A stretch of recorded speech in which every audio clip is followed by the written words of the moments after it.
So, I often think it's really important, especially people who have large audiences, or even, shall we say, in this case, large readerships, should take responsibility, own up at least when they know they got stuff wrong, and, you know, be open and honest about it. However, when it comes to the tabloids, there isn't a lot of deterrent, shall we say. Now, if you take something like the BBC, and if the BBC did even, you know, half of the stuff, oh no, actually, if ITV, because they're more commercial, or Channel 4, or pick whichever commercial station you want, did half the stuff that the Daily Mail published on their front pages, and then got challenged on and said, yeah, it's not true, they'd be out of business. Channel 4 would not exist. Channel 5 would not exist. ITV would not exist. So it's really important that you pay attention to corrections, especially when it comes to tabloids, and that's what we're talking about today. In fact, today's story comes from Tabloid Corrections. So they've got a WordPress, which is defined www.tabloidcorrections.wordpress.com. They also have a Facebook page called Tabloid Corrections. And this links into a lot of things that went on last week, because it had to do with Tommy Robinson, and more importantly, feeding into this ridiculous, shall we say, martyrdom idea that a lot of these right-wingers have. So, the tabloids print dubious story about Tommy Robinson fan supposedly thrown out of college class. So, the tabloid press have given credence to a highly suspicious story about a student in Crewe who claims she was told to leave a class after she expressed support for Tommy Robinson. Alison Cook Gray, 17, says she was asked to leave and given a final warning for being, quote, too right-wing. On her first day attending an arts course at Total People, she decided to quit the course after just over an hour of lessons. Remember what I've just said there. So, although she left voluntarily, Alison then contacted the local press to tell them that she felt she was hounded out of the class for being too right-wing and terrified to return. The story has since been picked up by The Mirror, The Daily Mail and The Sun. However, there are a couple of holes in this story.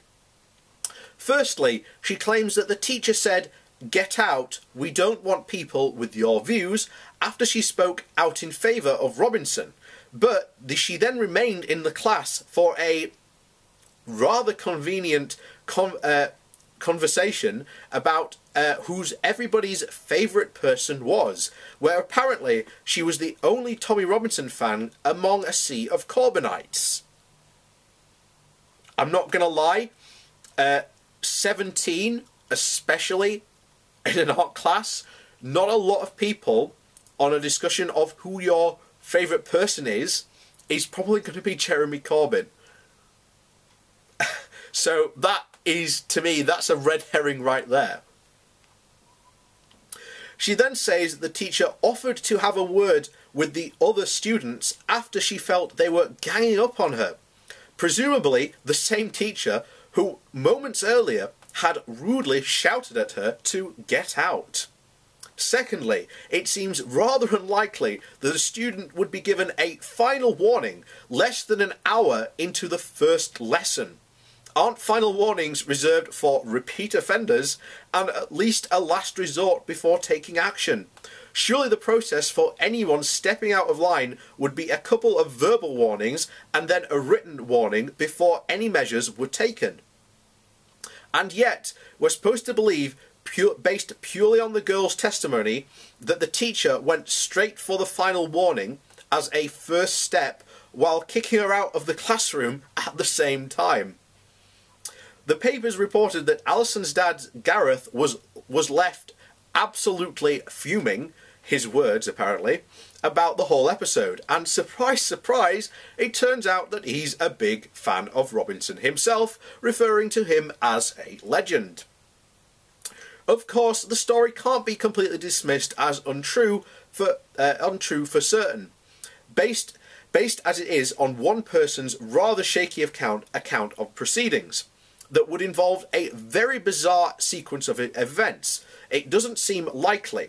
A far more likely scenario is that she was involved in a disagreement over political ideology with her classmates and decided she just didn't want to continue on a course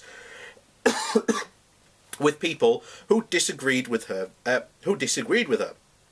Given that her dad was also very keen to offer his views in the article, it's likely that he encouraged her to contact the local press, and then they both decided to spin a story along the lines of, "I was kicked out by a lefty teacher."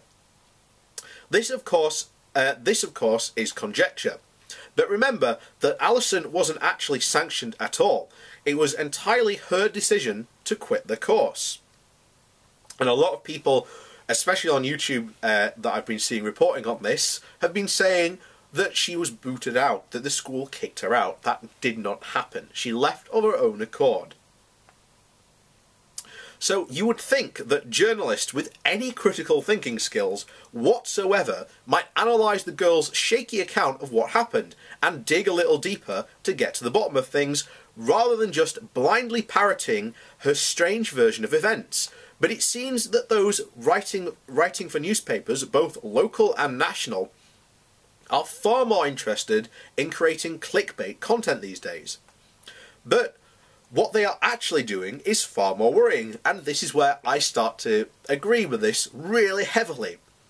And this is what we're talking about, this martyrdom complex that a lot of these far right-wingers have. So not only are they feeding into the great Stephen Yaxley Lennon PR machine, fueling his much-loved and laughable narrative of being the nation's biggest and most silenced victim, whose supporters dare not even mention his made-up name. They are also propagating the popular far-right trope that students are brainwashed into left-wing thinking by doctrinated authoritarian teachers. And in this case, it sounds like that doctrination of her liking Tommy Robinson only happened because of her dad. So the sad fact is that more and more people are starting to believe that that this sort of thing is true. This is the kind of irresponsible reporting will only make things worse. And I completely agree with this, what was being put in here. And it's the same thing we've seen over and over again from these ridiculous right-wing nutjobs who want to try and parrot this whole idea that the left is this insane, crazy, out-of-control thing. It's nothing of the sort. Are the people on the left who I think are idiots? Yes. That's why, you know, you've got people like Sam Cedar and Michael Brooks on the Majority Report, as well as Dave Pacman, who have dubbed that side, people like Jimmy Dore, the dumb left. And I agree, there are people who are idiots, but there are lots of people on the left who are good. Like, again, Sam Cedar, he's really good. Michael Brooks, he's really good. Kyle Kulinski, really good. Dave Pacman, again, he's really good on the left. I'm trying to think of people in the UK, but I can't think of any at the moment. And here we are, at this ridiculous point of this stupid far-right continuation of propagating far-right propaganda for... I'm trying to think of something with P, but I can't think of anything. For literally just nothing but, you know, money. I mean, this is just a big money thing to Stephen Yaxley Lennon. I mean, that's all it is to him now. And his Sky News interview, where he said, I don't care that I'm spreading hatred of Muslims, says volumes about this guy and what his real agenda is. But there you go. You know, I've only been talking about this guy, well, not continuously, but you see what I mean by, you know, even back when you go back to my first video I made about Tommy Robinson, not even before all this court stuff happened. But, you know, there you go.